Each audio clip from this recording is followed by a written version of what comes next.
है doctor Saima Siddiq Chaudhry, working as a consultant gynaecologist in Delhi International Hospital Lahore. और आज हम डिस्कस करेंगे about normal vaginal discharge.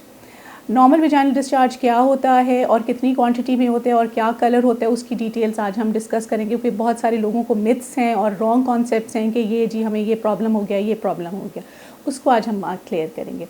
Normal vaginal discharge जो होता है एक मिल्की वाटरी सिक्रीशन होती है जो आपके विजाइना से निकलती है, and that is through out all the month. पूरे महीने में उसकी क्वांटिटी कभी इंक्रीज़ हो जाती है और कभी डिक्रीज़ हो जाती है, और वो रिलेट करती है to your cycle. Around the days of ovulation, जब आप ओव्यूलेट कर रही होती हैं तो उस वक्त वो थोड़ा ज़्यादा सिक्रीशन हो जाती है, वो वाटरी ज़्यादा हो जाते हैं, तो उस पर परेशान नहीं होना।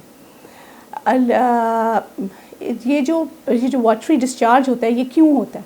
Actually it's a normal cleaning का प्रोसेस होता है जो नेचर ने बनाया है कि आपके वजाइना को कैसे क्लीन और प्रोटेक्ट किया जाए, उसकी वजह से ये डिस्चार्ज आता है। अब इसके अंदर अगर आप महसूस करें कि अगर स्मेल आ गई है या उसका कलर चेंज हो गया है, कि वो चीज़ी हो गया है और वो वाटरी नहीं रहा और उसमें से स्मेल आनी शुरू हो गई है, तब वो एबनॉर्मेलिटी की तरफ हो जाता है जिसको आपने ट्रीट करना है। अब इसमें से बहुत सारे हैं कि किन दिनों में और कौन से फैक्टर्स हैं जो इसको इंक्रीज़ करते हैं। अगर इसमें जो है एक्सरसाइज आ जाती है या ओरल कॉन्ट्रासेप्टिव पिल्स, अगर आप पिल्स ले रही हैं, किसी की वजह से भी पिल्स ले रहे हैं, अगर वो है या इमोशनल स्ट्रेस है, तो उनमें ये आपको ये जो डिस्चार्ज है वो ज़्यादा हो जाते हैं। दूसरी वजूहात उसमें ये है कि अगर बहुत ज़्यादा आप डाउचेस यूज़ कर रहे हैं जो सेंटेड हैं, तो उनकी वजह उनमें भी डिस्चार्ज ये ज़्यादा हो जाता है और उसमें थोड़ा इन्फेक्शन की तरफ चांसेस ज़्यादा हो जाते हैं। इन्फेक्शन कब होता है? जब आपके वजाइना में बैड बैक्टीरिया का जो क्वांटिटी है वो गुड बैक्टीरिया को ओवरकम कर जाती है, वो ज़्यादा हो जाते हैं, तो वो फिर it turns into an infection, तो हम फिर इन्फेक्शन को ट्रीट करते हैं। एक चीज़ है कि आप इसको प्रिवेंट क्या करें। अब हमारे पास कौन से वेज़ हैं कि आप इसको प्रिवेंट करें ये जो डिस्चार्ज है। इसमें ये है कि आप अपनी तो डाइट अच्छी रखें, हेल्दी डाइट जिसके अंदर प्रोबायोटिक्स ज़्यादा हो। प्रोबायोटिक्स में आ जाते हैं yogurt, high fibre diet. Regular अपना एक हेल्दी लाइफस्टाइल रखें। जो आपके सिंथेटिक अंडरगारमेंट्स हैं वो आपने नहीं यूज़ करने, कॉटन अंडरगारमेंट्स यूज़ करने हैं। टाइट क्लोथिंग लाइक जिसमें टाइट जीन्स आ जाती हैं या शॉर्ट्स आ जाती हैं या जॉगिंग की या स्विम सूट्स आ जाते हैं, वो आपने फॉर प्रोलॉन्ग्ड टाइम्स नहीं यूज़ करने। Loose wear loose clothing, take lots of water, ठीक है। और सबसे इम्पॉर्टेंट इसमें जो है आपकी जो वॉशिंग टेक्निक है, always wash your vagina from front to backwards. आपने वॉशिंग जब भी आपने करना है फ्रॉम फ्रंट टू बैक जाना है, हमेशा आप उसको ड्राई भी रखो तो फ्रंट टू बैक जाना है। इससे आपके जो डिस्चार्जेस हैं ये बहुत ज़्यादा कम हो जाएंगे। इसके अलावा जो है जब इन्फेक्शन हो जाता है तो इन्फेक्शन में फिर तो you need to see a gynaecologist, उसमें फिर वो ट्रीट करेंगे। अबाउट टाइप ऑफ इन्फेक्शन पता चलेगा कि कौन सा इन्फेक्शन है।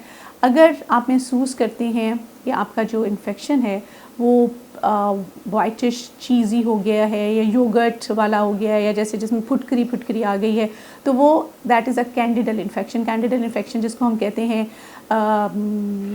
फंगल इन्फेक्शन, जो लेमैन वर्ड्स में fungal infection, that's also very common. जब भी आपकी इम्यूनिटी कम होती है या आप किसी स्ट्रेस में होते हैं तो उसमें भी इन्फेक्शंस ज़्यादा हो जाते हैं। तो इम्यूनिटी को हमेशा अपनी जो है इम्यूनिटी को स्ट्रॉन्ग रखना है।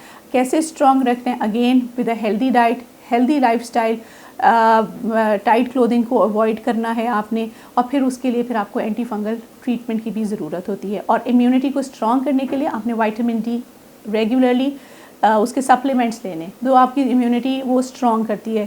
कैल्शियम और विटामिन डी थोड़े अरसे के लिए ले लेंगे तो आपके जब लेवल्स ऑप्टिमल हो जाएंगे तो आपकी जो इन्फेक्शंस, रिकरेंट किस्म के इन्फेक्शंस हैं वो नहीं होंगे।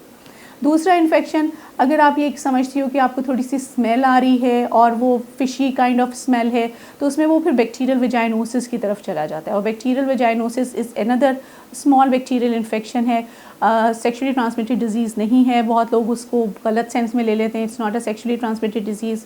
उसमें भी ट्रीटमेंट जो है उसकी एंटीबायोटिक्स हैं जो आपके डॉक्टर आपको प्रिस्क्राइब करेंगे। तो when ever you have infection, please be clear कि ये जो ल्यूकोरिया है ये कोई इन्फेक्शन नहीं है या इसमें परेशान होने की बात नहीं है। It's just a normal vaginal discharge जो हर औरत में होता है, और इसको हम इसके we have ways to prevent it, या उसको हम कमी कर सकते हैं, लेकिन it's a natural way of cleaning and protecting your vagina.